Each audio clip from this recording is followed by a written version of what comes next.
That juror taking us right inside that jury room, and she said it wasn't a single piece of evidence that convinced her to try to acquit Karen Read. It was the totality of what she said was the sloppy investigative work that she said made it impossible for the prosecution to prove that Karen Read hit John O'Keefe with her SUV or that there was even any collision at all.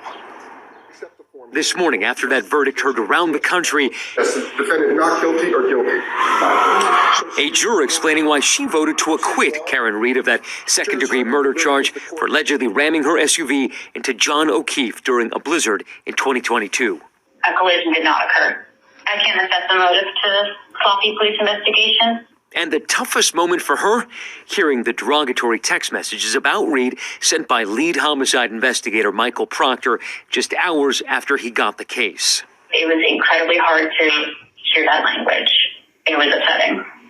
ABC affiliate WCVB speaking to juror number 11, Paula Prado, who initially thought Read was guilty of manslaughter, but changed her mind as the trial went on. As the weeks passed by, I just realized there was too many holes that we couldn't fill, and there's nothing that put her on the scene, in our opinion, besides just drop John O'Keefe off. The defense suggested, but never proved, that O'Keefe may have been killed inside this house owned by Brian and Nicole Albert and mauled by their dog Chloe.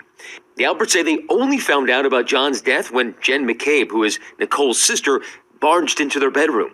She was just upset, and I immediately thought something had happened to one of her children or one of my children, because why else is she in my bedroom at 6:30 in the morning right now? And what did she tell you? She said, John's out front. I think John's dead out front. I said, what the are you talking about, Jen? And I'm like, who? I didn't know. You still didn't piece it together? I didn't understand what she was talking about, because why would John be out front of my house? So massively confusing. There are police officers, EMTs on your front lawn. You're an officer. Why don't you just go outside and investigate or take a look? I'm not a Canton police officer. I'm a Boston police officer. I was just woken up out of a cold sleep from hanging out the night before. By the time I came downstairs, the police were already in my house. John was already gone. There was nobody to save. I would have taken a bullet for John O'Keefe. The group, which was together the night John O'Keefe died, speaking out after years of silence to set their record straight. Why speak out now after the verdict? We took what we thought was the high road. Right. Let the court do its job. The Alberts deny these allegations and say their children have been targets of threats and harassment by Karen Read supporters. Free Karen Read! Hold on. Have each of you been called murderers? Like actual murderers? Oh, yeah, on a daily basis. There have been threats to your lives. Is that correct? Absolutely.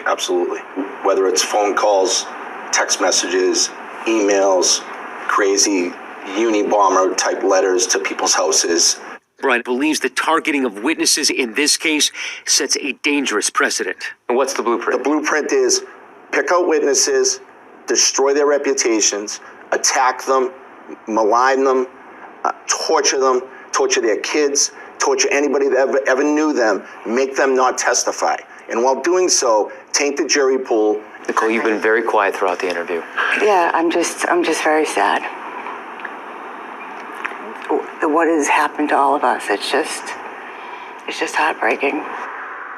Now, the primary blogger who'd been filming and following those families has already been indicted on over 10 counts, and if convicted of witness intimidation, could face up to 20 years in prison. Now, it does not appear at this point that the prosecution is inclined to reopen this case to look for new suspects, and I spoke this morning with the defense, who told me that this case is as, quote, dead as a doornail.